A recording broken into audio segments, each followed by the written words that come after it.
আরও একবার তোমাদের স্বাগত।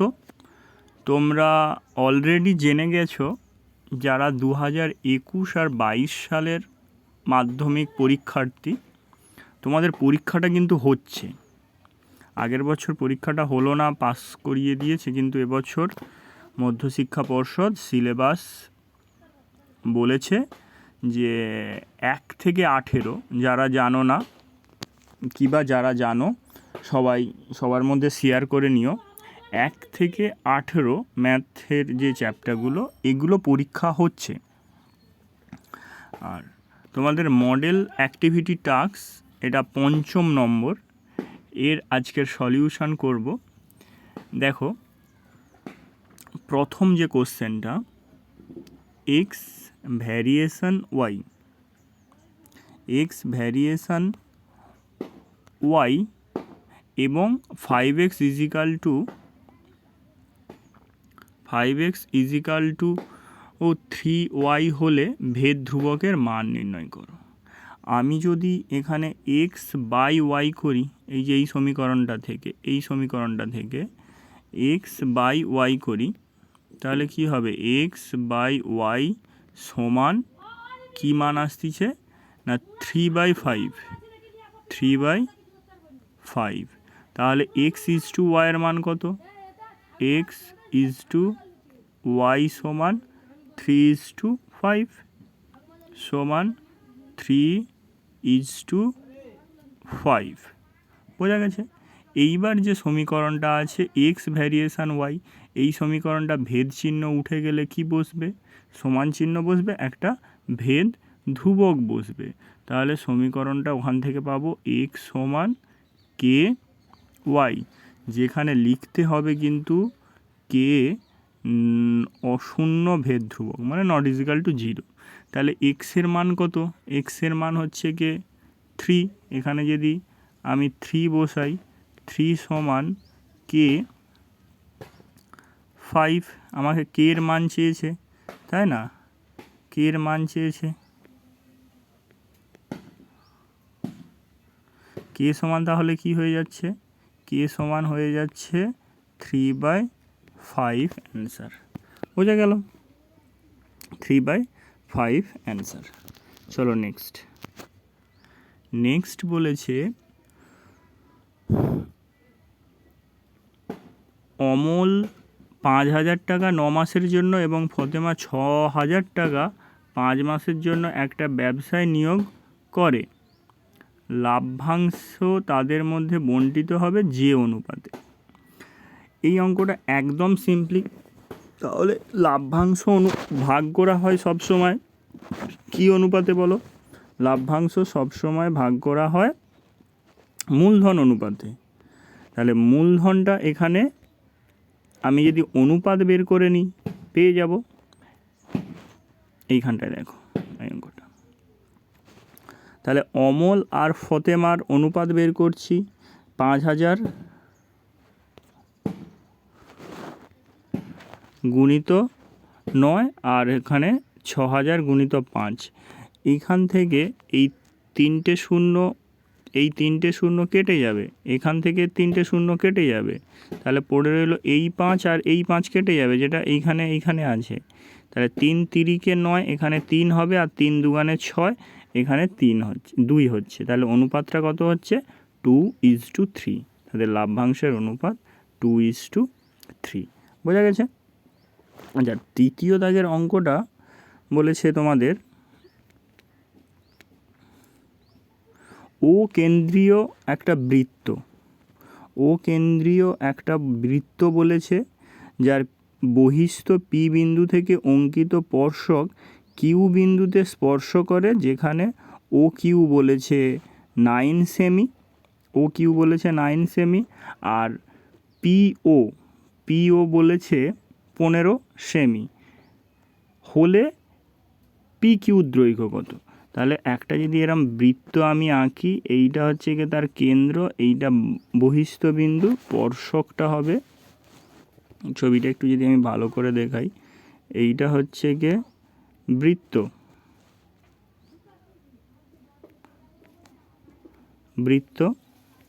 তার ও কেন্দ্রীয় স্পর্শক টানতে হবে।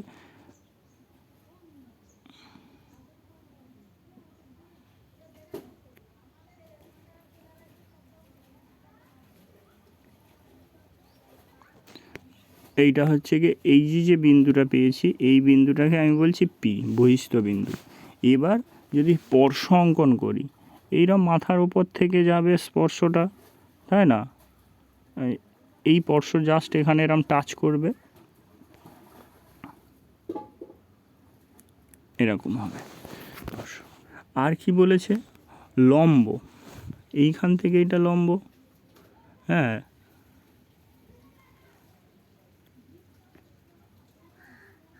এইটা লম্ব, এইটা তোমার হলো মান। এইটা ও বিন্দু,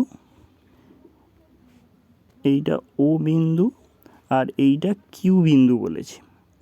মান কি? ও থেকে কিউ বলেছে কত? 9 সেমি। ও থেকে কিউ এটা বলেছে 9 সেমি, মানে ব্যাসার্ধ।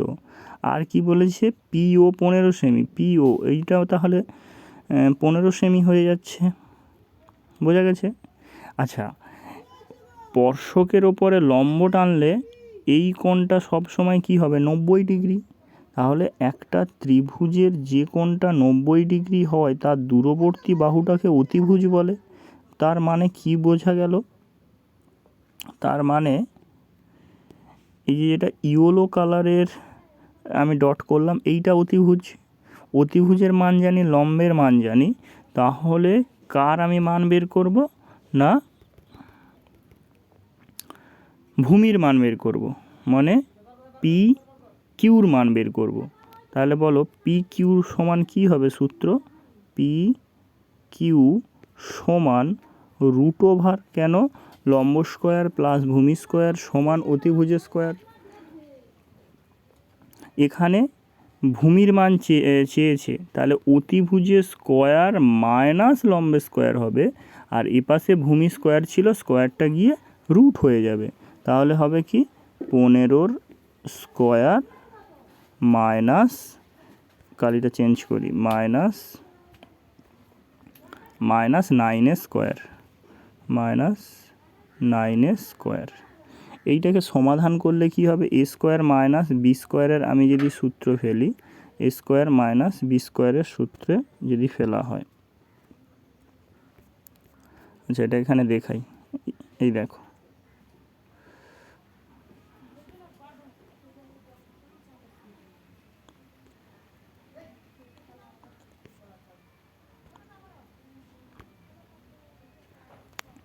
এখানে একটু করিয়ে দেখেছি আগে এতটা। এ প্লাস বি ইন্টু এ মাইনাস বি, তাহলে 15 আর 9 যোগ করলে 24, আর 15 থেকে 9 বাদ দিলে 6। এবার এইটাকে আমি তো হোল স্কোয়ার করতে হবে, তাহলে 24টাকে আমি ভাঙছি 6 গুণিত 4-এ, আর 6 ছিল, তাহলে দুটো 6 মিলে একটা 6 স্কোয়ার হবে, 4 মানে 2 স্কোয়ার, তাহলে 6 গুণিত 2-এর হোল স্কোয়ার, কিন্তু এখানে √ ছিল, তাহলে √ আর স্কোয়ার মিলে উঠে গেলে 6 দুগুণে 12 সেমি হবে।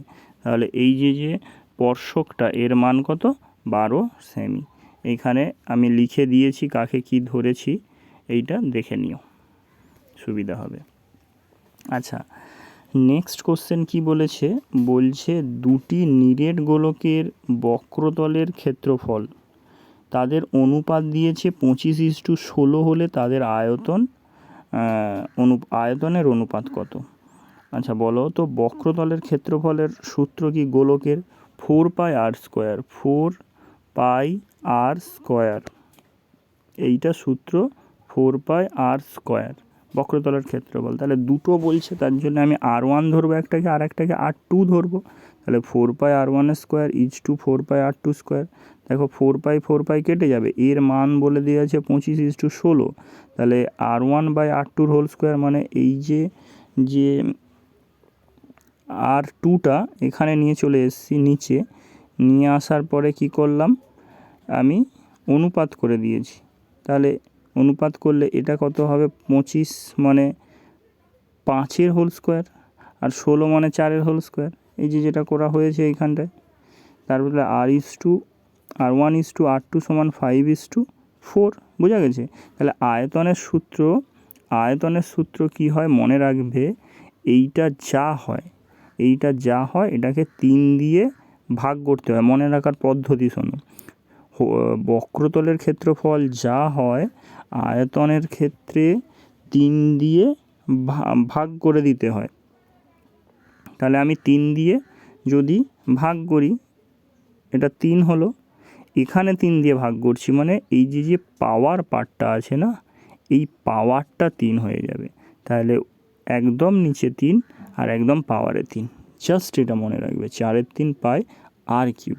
তাহলে এখানে আমি আয়তনের সূত্র এরকম লাগাবো, 4-এর 3 পাই আর কিউব R1-এর কিউব, 4-এর 3 পাই R1-এর কিউব। দেখবে 4-এর 3 পাই 4-এর 3 পাই কেটে যাবে।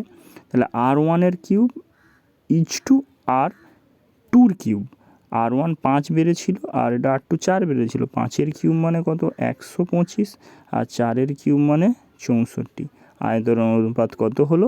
125 ইজ টু 64। বোঝা গেল? আচ্ছা, নেক্সট পার্ট বলেছে সত্য আর মিথ্যে। সত্য মিথ্যে চলে আসি। বলছে একটি ঘড়ি মিনিটের কাঁটা প্রান্তবিন্দু 1 ঘন্টায় আবর্তন করে 2 পাই রেডিয়ান। এইটা একদম সহজ, তোমরা নিজেরাই পারবে। ঘড়ির একটা মনে মনে ছবি আঁকো, ঘড়ির ছবি। আচ্ছা, এটা ব্ল্যাক কালার করে দিই। এইটা ঘড়ি ধরো, হ্যাঁ, একদম এইটা কেন্দ্র থেকে এরকম মিনিটের কাঁটা, নাকি মিনিটের কাঁটা আছে। তাহলে একবার পূর্ণ পাক ঘুরেছে, একবার পূর্ণ পাক ঘুরলে কত ডিগ্রি ঘুরবে? 360 ডিগ্রি। 360 ডিগ্রি, 360 ডিগ্রি মানেই তো 2 পাই, পায়ের মান 180। তাহলে আমার এই যে বিবৃতিটা বলেছে এটা সত্য আছে। বোঝা গেছে? 1-এর দাগেরটা ট্রু। 2-এর দাগে বেশ ভালো একটা অঙ্ক দিয়েছে। ত্রিভুজ ABC এর BC বাহুর ওপরে D একটি বিন্দু যা AD লম্ব BC, সুতরাং ABD সর্বসম ত্রিভুজ CAD। আমি ছবি আঁকলে একটু বুঝতে পারবে। একটা ত্রিভুজ, দেখো ত্রিভুজ আঁকাটা তোমাদের ওপরে নির্ভর করছে কনসেপ্টটা কতটা ক্লিয়ার, বুঝা যাচ্ছে? আচ্ছা, আমি একটা ত্রিভুজ যদি আঁকি, আমি এই এঁকেছি, এই করে এই করেছি, ওপরটা A, নিচটা B, আর এ প্রান্তটা C। এর ওপরে যদি লম্ব টানি, সোজাসুজি টানতে হবে এই বিন্দুটা D।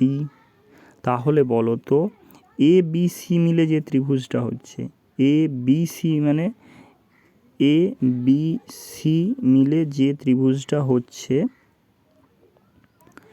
এই যে ABC এইখানটায় যে ত্রিভুজটা হচ্ছে, এর ক্ষেত্রফলের সঙ্গে ADC মানে এই পার্টটা, বোঝা গেছে? এই দুটোর ক্ষেত্রফল কি একই? ছবিতে দেখে কি মনে হচ্ছে? না মনে হচ্ছে তো। তাহলে সর্বসম মানে প্রায় সমান। তাহলে না, এটা মিথ্যে। প্রায় সমান বলতে তোমাকে সমান ধরতে হবে, এটা মিথ্যে। বোঝা গেছে?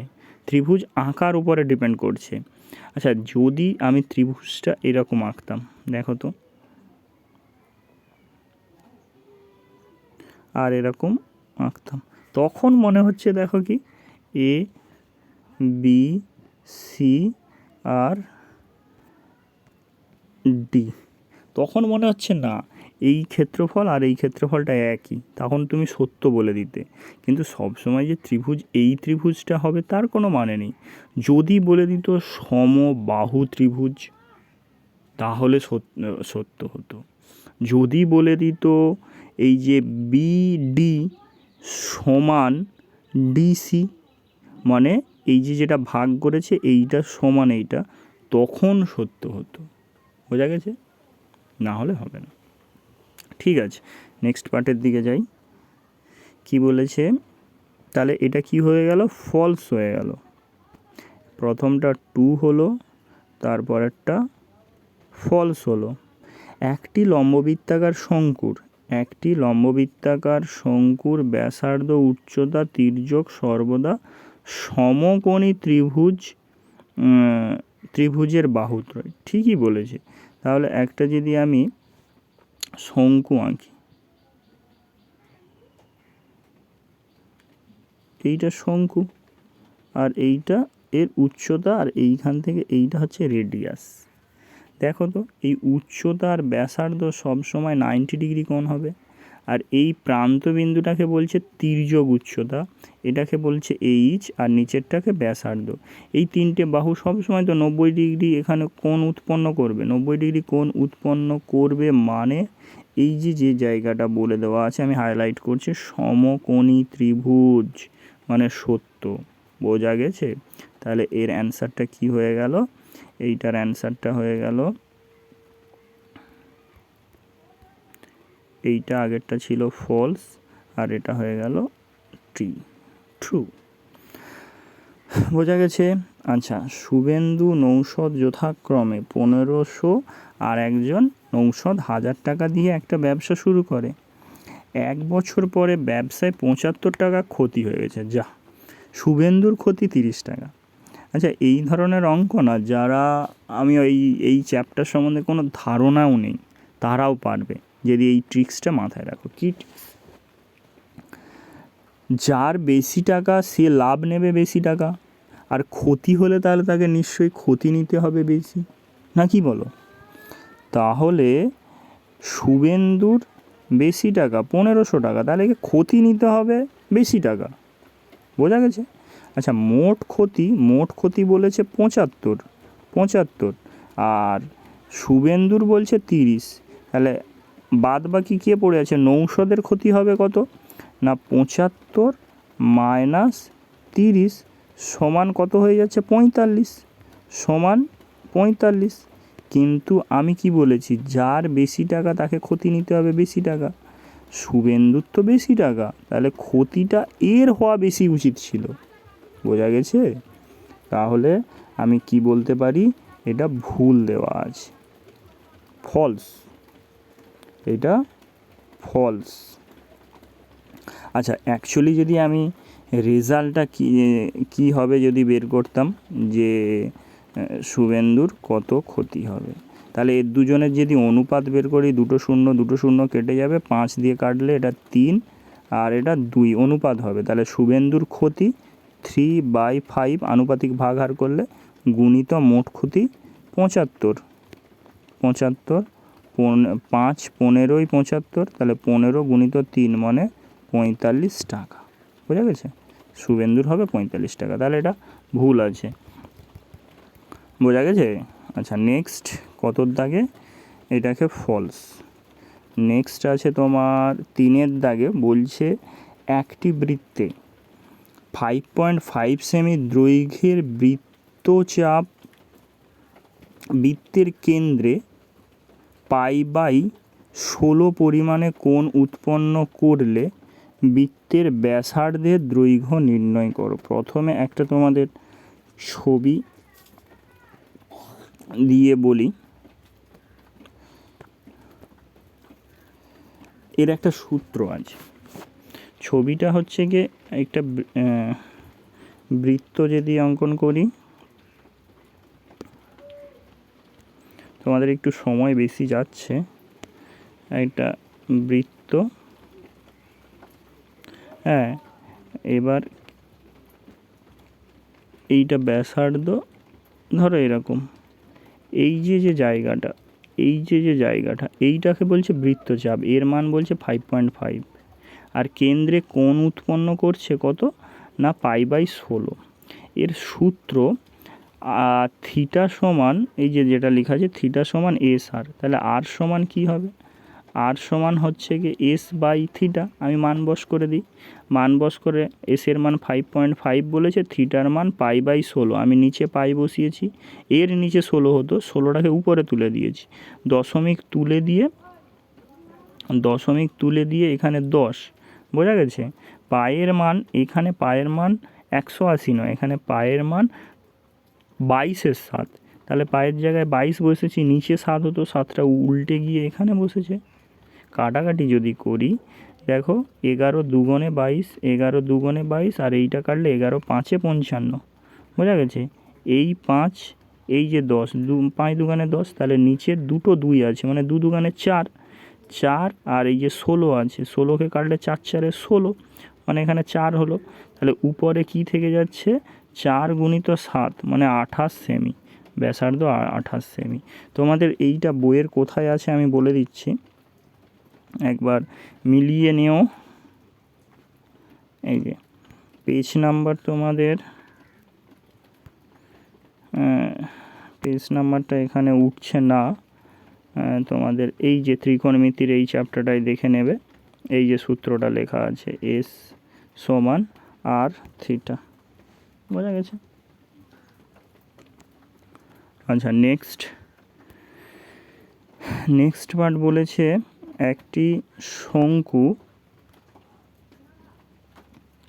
একটি লম্ববৃত্তাকার শঙ্কুর উচ্চতা 12 সেমি, আয়তন 100 পাই ঘন সেমি হলে শঙ্কুর ব্যাসার্ধের দৈর্ঘ্য কত হবে?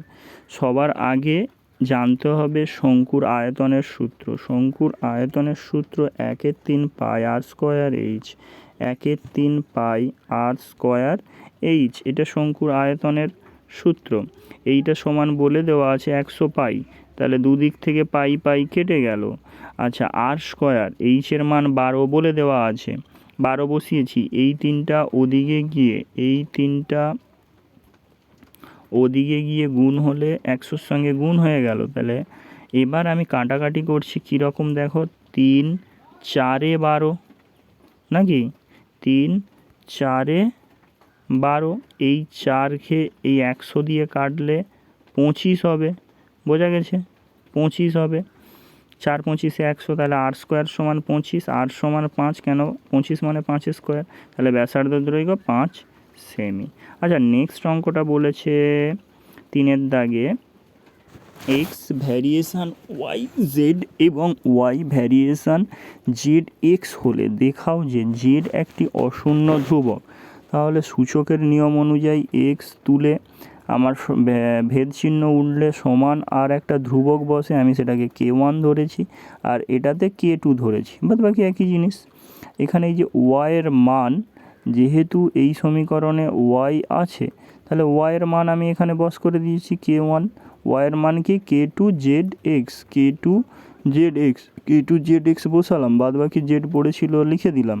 আচ্ছা, দুদিক থেকে দেখো, দুদিক থেকে এই যে এক্স আর এই যে এক্স কেটে গেল, তাহলে বাম দিকে 1 রইল, ডান দিকে কি পড়ে আছে, K1 K2 জেড স্কোয়ার, এখানে একটা জেড ছিল, এখানে একটা জেড ছিল, তাহলে তাই দুটো নিয়ে হয়ে যাচ্ছে জেড স্কোয়ার, বোঝা গেছে। এবার জেড স্কোয়ার সমান কি হবে, এই যে ধ্রুবক পদটা ওদিকে নিয়ে গেলে ভাগ হয়ে যাবে 1/1 K1 K2, স্কোয়ারটাকে পাঠিয়ে দিলে এটা রুট হয়ে যাবে। তুমি একটি ধ্রুবক পদে স্কোয়ার করো, বর্গমূল করো, গুণ করো, ভাগ করো, এভরিথিং করো, সেটা হবে ধ্রুবক হবে, বোঝা গেছে। তাহলে উত্তর আমার চেয়েছে জেড একটি অশূন্য ভেদ ধ্রুবক, সেটা দেখাতে হবে। তাহলে ধ্রুবক মানে অশূন্য ভেদ ধ্রুবক, তোমাকে একটু কষ্ট করে লিখে দিতে হবে K1 K2 অশূন্য ভেদ ধ্রুবক, নট ইজিক্যাল টু 0, মানে এটা 0 বাদে যে কোনো একটা মান হবে, বোঝা গেছে। আচ্ছা, এক এক করে আমরা শেষের দিকে নেক্সট পার্টটা বলেছে অঙ্কেতে, নেক্সট পার্ট বলেছে, আচ্ছা এটা একটা তোমাদের প্রমাণ করতে বলেছে, যুক্তি দিয়ে প্রমাণ করি যে কোনো সমকোণী ত্রিভুজের অতিভুজের ওপর অঙ্কিত বর্গক্ষেত্রের ক্ষেত্রফল অপর দুটি বাহুর ওপর অঙ্কিত বর্গক্ষেত্রের ক্ষেত্রফলের সঙ্গে সমান, বোঝা গেছে। আচ্ছা, একটা কথা বলি, এখানে আমি এই যে বইয়েতে আছে, পিথাগোরাসের উপপাদ্য খুলে ফেলবে, দেখবে পিথাগোরাসের উপপাদ্য খুলে উপপাদ্য 49-এর উপপাদ্যটা আছে, এখানে প্রমাণ আছে। তোমরা আপাতত একদম যা বইয়ে আছে সেটাকে কপি করে স্কুলে জমা দিয়ে দাও। আর একটা তোমাদের এখানে সুখবর দিই, এই চ্যাপ্টারটা কিন্তু পরীক্ষাতে হবে না। মধ্যশিক্ষক পর্ষদ যে সিলেবাসটা বলেছে যে কি পরীক্ষা হবে, যে সিলেবাসটা তোমাদের জন্য লঞ্চ করেছে, সেখানে এইটা নেই, এটা অনেক পরের চ্যাপ্টার। তোমাদের 1 থেকে 18 পর্যন্ত হবে। যেহেতু তোমাদের মডেল অ্যাক্টিভিটি টাস্ক করে জমা দিতে হবে, ওর নাম্বারটা তোমাদের কাজে লাগতে পারে, ওর ভিত্তিতে হয়তো তোমাদের মাধ্যমিকের রেজাল্টটা কিছুটা করা হচ্ছে, তখন যেমন এবারে হলো। তাই জন্য তোমাদের বলছি এটাকে কপি করে সুন্দর করে জমা করে দেবে। ওকে, ধন্যবাদ। এবং যদি ভিডিওটি উপকৃত হও তোমরা, তো অবশ্যই লাইক, শেয়ার এবং কোথায় কী অসুবিধা হচ্ছে কমেন্ট সেকশানে জানিও এবং বন্ধুদের সঙ্গে শেয়ার করো।